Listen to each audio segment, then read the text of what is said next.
Good afternoon. Good afternoon. As Ken said, my name is Peter Switzer. I'm the Director of Maintenance and Construction here at Canada's Wonderland. I will attempt to answer your questions. As Ken said, I won't answer all of your questions, no doubt. Some questions related to our business outside of my scope I may not be able to answer, but I'll try my best. I'm going to start with him. Yes, because otherwise I'm going to hear about it all day. So I'm going to start with you. So you go ahead and ask Peter. All right. So, what? I don't know how to even say it, but Mississaugas Falls, like it just came in. Do you think we could see any expansions with the water park? So the question was about Moosehorn Falls for 2024, and will we see any other expansion for the water parks? Yeah. So Moosehorn Falls is part of a bigger plan for the water park, and we will continue to grow that area of the park in the future. Okay. About Moosehorn Falls, where exactly is it going? Are you removing any other rides to make room for it? Because I don't know where it's going. I don't know if it's been announced as to where exactly in the water park it's going. So I'm just curious.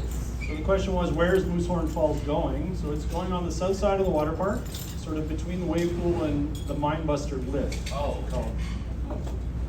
It's kind of like a maintenance building there right now. I think like the pump house. There's an irrigation pumping station there. Yeah. That building will remain. And yeah, that's where the slide is going to go. I had the lovely opportunity to ride Thunder Twister the night it opened, and it was amazing. And I'm just curious, did something happen to change the ride cycle? The speed seems a lot slower than it was that night. It was really fun that night, and now it just seems a little more tame. No, we haven't made any changes. We've tweaked it a little bit. Not the speed of the ride or the length of the ride. It doesn't hang upside down anymore. The hanging upside down is all based on your loading and how the balance of the ride is. So every ride is different, unfortunately, or fortunately. If you want to ride it a lot, you'll get a different experience every time. And every seat is different too. So. Is it possible that the blast coaster can be built without removing any other existing roller coasters inside Wonder Mountain? So the question was related to a survey that was sent out regarding the future opportunities in the park. Because the topic is related to our future planning, I can't speculate on that or provide any input on that. There are space in the mountain and in the mountain area for future expansion for sure. But yeah. Okay. While riding Leviathan, I saw the Vortex train. The Vortex being the former coaster at Kings Island. Is that able to be run on Dragonfire or the Bat if it was ever needed to? So the question was about an old Vortex train that we have from Kings Island. Yeah. That train could run on Dragonfire. It could run on the Bat with some significant modifications made to it. It wouldn't run as is, but our intention is not to put it into service. It is available for parts. We've shared some of the parts with some of the other parks already. But yeah, our intent is not to put it back into service. Have you guys ever suggest to make more money and for safety adding cameras to Behemoth and Leviathan? So when you're going down the the drop, you can actually charge people to get their video reaction of their first drop. It's like how Twisted Timbers has it, or Mystic Timbers has it, and so you can also save more lives by catching people with cell phones out. So the question was about Have you ever the potential of adding cameras to the drops of some of our bigger coasters. That's not something that I've pursued or considered, but that's something that I'll mention to my counterparts on the merchandise and game side. I'm curious about, after the incident at Fury, what have you guys done for your B&Ms and that? Was there more inspections, or is there plan to do more inspections? Questions related to an incident at the Fury at Carowinds, and how it has affected what we do here at Canada's Wonderland. We haven't made significant changes to our procedures. We still inspect the rides as required and make repairs as required. We have coincidentally introduced a drone to our arsenal of inspection tools. That happened sort of concurrently when that incident happened. The drone was here back in May, and we had started doing test flights with it. But yeah, that's something that we're going to continue to use. Do you like being owned by Cedar Fair? Question was, do I like being owned by Cedar Fair? It's a part like being owned by Cedar Fair. Is it? I don't know. I wanted to answer last year, but I forgot. Okay, that's a subjective question. That's tough to answer.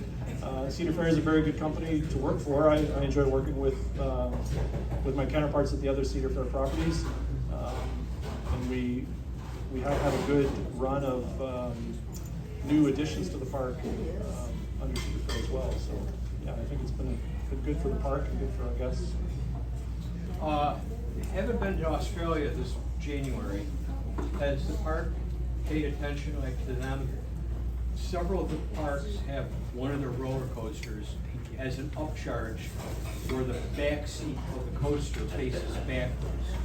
And because of their limited ride capacity, they put a price tag on that.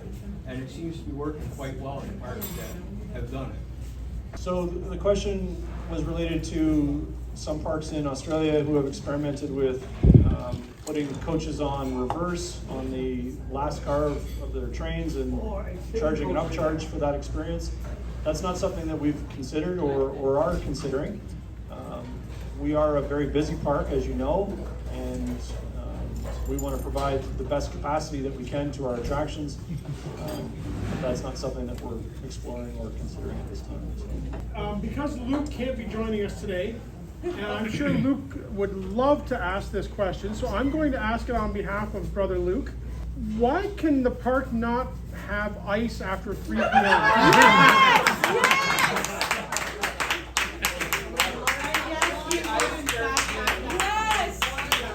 I'm sorry I have to ask that, but okay. Everybody who knows Luke knows that he has been dying to ask that question. He calls it the ice curfew.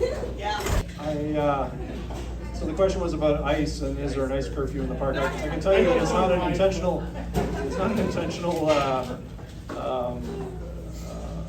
time period that the ice gets cut off. That's not the case at all. I can say that we are a very busy park, and some of the machines may not be able to keep up to the demand. I would like to think that that's an exception rather than the rule, that Luke's had that bad experience, but I'll take that feedback back. Every time. In every location or in certain locations? It's all, yeah. So something I've noticed when visiting other Cedar Fair parks is that they'll often have theme music in certain areas. For example, like you'll have the jungle drums and like Jungle X at King's Dominion. You'll have like the Beach Boys at Cedar Point's new boardwalk area. Has Wonderland ever considered doing theme music for any of their themed areas? So the question was related to background music in the park and having it themed to the themed areas. When the park opened, all of the music in the park was themed to those themed areas. And at some point over the years that changed to be not that way.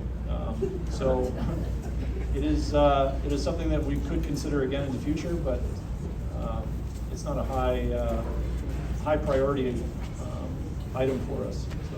Behemoth, I've been writing a lot this past summer. Is there a reason why it's rattling all the time? So the question was about Behemoth and the rattle on Behemoth, and is there a reason for that? No, it's just the way that ride runs. You just leave Phoebe alone. It's good. Okay. Hey, you're biased. Settle down. The world of Facebook here.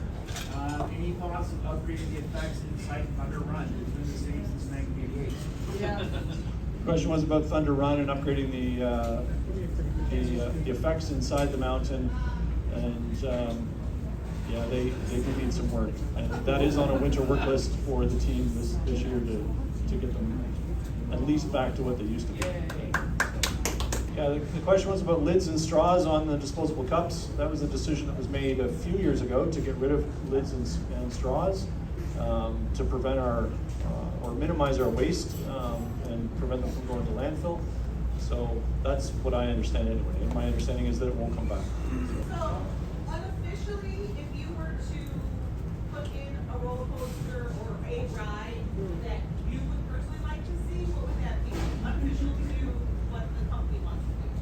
So the question was, if I was the king of the world and I could decide what was going into Canada's Wonderland, I'd like to see the return of a flume ride to the park. Oh, yes. I think that they move a lot of people and families really enjoy them, so that would be my pick. All right, so at the beginning of this year, a lot of us noticed that the trees were missing from around Swings of the Century, and I was wondering if there were any plans to replant those trees. Question was about the trees that are removed from around the swings, and will they be back? No, we're not going to plant them back. We're going to keep the shrubs going around them. What do you hate trees? No, the trees that outgrown that space and were causing interference issues with the ride, so yeah, we're not going to put them back. The effects at Backlash Stunt Coaster, and will those effects come back? Probably not. We make our own now. The water effects were quite harsh on the ride, and those will not be back. And the propane effects, they will not be back either. So, Ken? I know you have a lot of rides and not a lot of land. Like, from a maintenance perspective, what are the biggest factors that you look at when deciding what's going to stay and what's going to go? So the question was, what sort of factors do we consider when we're going to remove an attraction? There are several factors that play into that. One is the ongoing cost of maintaining it. Do we have future expenses that don't make sense for the number of people that can ride it? The other is ridership. So when rides start to see a decrease in ridership and we see an increase in costs, it starts to make sense that we should use that piece of land to put in something new. But those are the two prime factors to consider. So within the summer, states have noticed that they have rides that go upside down that don't really lap on, over the shoulders. Is there a rule that says in Canada that there should be over the shoulder restraints, or is just that what the public prefers? So the question was related to other rides in North America that have lap bars that can go through inversions, and is there a difference in Canada with rules that say that you have to have an over-the-shoulder bar? No, that's not the reason. We have many rides that go through inversions, but they were built in a time when that style of restraint was predominantly used for passenger containment. The lap bars and containment systems of the modern age are able to keep people into their seats without an over-the-shoulder bar. So any future attractions coming that feature those elements, we may not see an over-the-shoulder bar. You might see a lap bar instead. But there's no rule about it. It's all about the design. Is it possible for like an RMC to come to Canada's Wonderland or not? That's good. So the question was, is it possible for an RMC to come to Canada's Wonderland? And any questions about the future, I always say you'll have to wait and see, and who knows what the future holds. So it is possible. I know that you do a lot of work on maintaining the rides and trying to keep them up as much as possible. But I've noticed every time I've come here, ever since the Striker was put in, I don't think it's ever had a day when it hasn't been down for at least a while. It goes down. Unfortunately, we missed TRT on it this morning. It was down, and I heard that it could be due to the bin system, which I think is really cool. I wish more folks had that, but do you think that was a good idea, putting that on Yukon Striker? Has it been an issue for reliability? Yeah, because concerns I'm a little bit we missed TRT on it this morning. Yeah, the downtime this morning was not related to the bin system. Okay. We haven't had any downtime this summer related to the bin system. It's been a very reliable addition to the attraction. It has improved the capacity beyond what we expected. So I think it was a good addition to that attraction. I think you will likely end up seeing it on future attractions here because it does speed the loading and unloading. My question was more just into the maintenance of rides. What rides are like easiest to maintain, or like some of your favorites to maintain? Because you have a wide cluster of rides from a variety of manufacturers. So the question was, which rides are the easiest to maintain and which are my favorite? Is that what you said? Yes. Yeah. So the easiest rides are obviously the smallest rides because they can be maintained pretty quickly. The more passenger carrying units you have, the longer the track you have, the the more wheels you have, it takes a lot more time. So whether that's a daily inspection or an annual rebuild, the size of the ride sort of dictates the amount of time and money required to maintain it.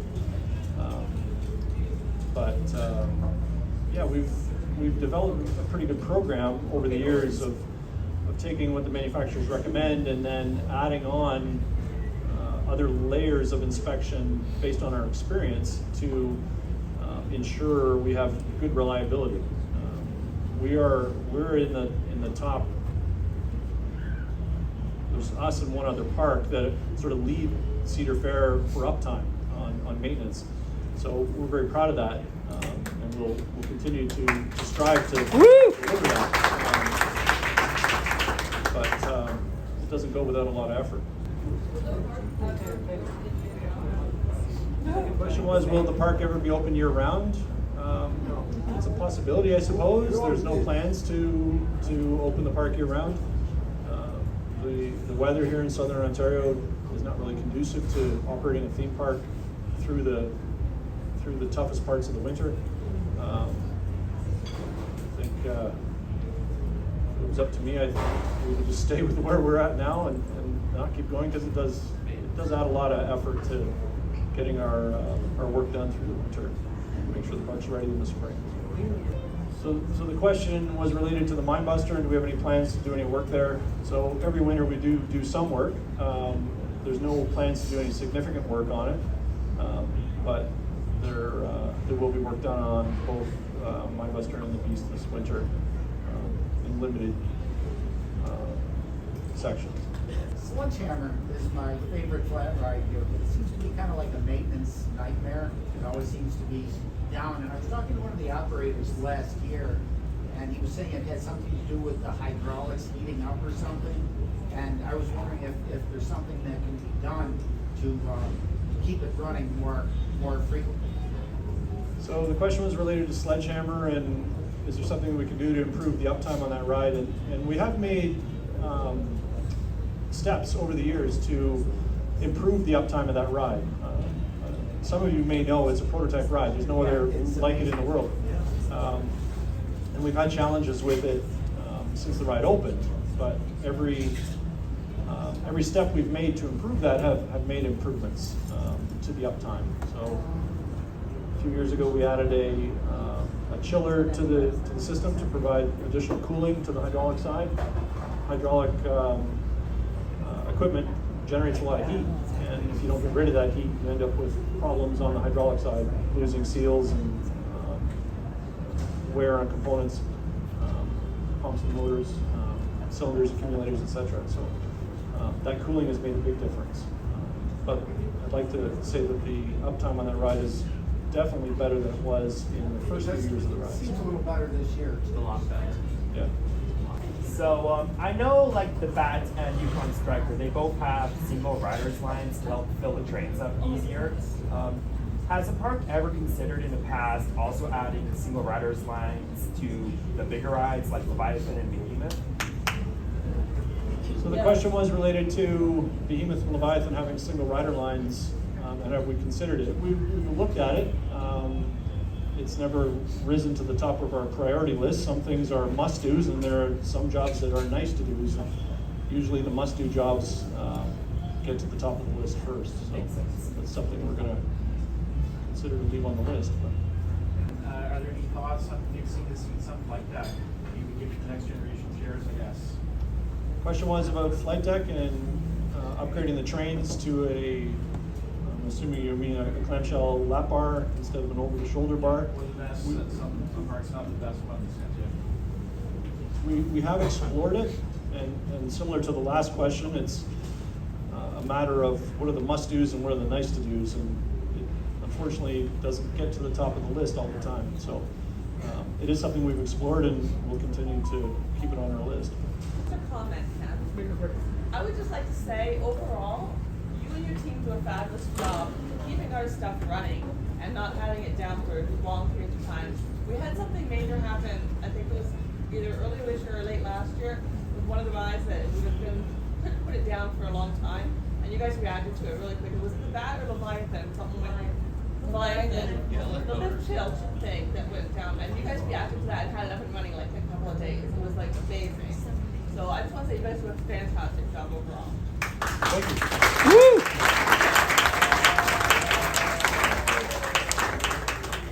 I'm just wondering about clock towers and what the reason is that often one or two of the sides will be closed. Questions about drop tower, and sometimes we'll have units closed for parts of the day, if not the whole day.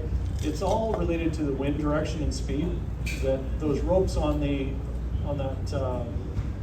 pickup car, if the wind is strong and from a certain direction, will cause damage to those ropes, slamming on the tower. And if we continue to operate it that way, then we end up with a longer downtime issue than if we have individual units down for periodic times. That's the reason, is we're trying to prolong the life of those ropes so that we don't end up with a bigger issue. The final question is going to be mine. What on Minebuster, what are the forces exerted in the helix? Because that helix, you can see it moving. What G-force and what forces are exerted? Do you know? Have you ever had like an accelerometer on it? So the question was, what sort of G-forces or accelerations are we seeing in the helix of the Minebuster? We do accelerometer testings on our wood coasters every year. I don't know that number off the top of my head, Kent, but we do use that accelerometer data to guide us in what track work we do. So we know, based on the accelerometer results, where the track issues are.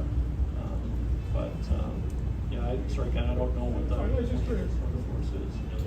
But thank you very much. I'll hang around. If there's any other questions you didn't get a chance to answer, I'll stick around here for the next 10 minutes or so. I hope you enjoy the rest of your day.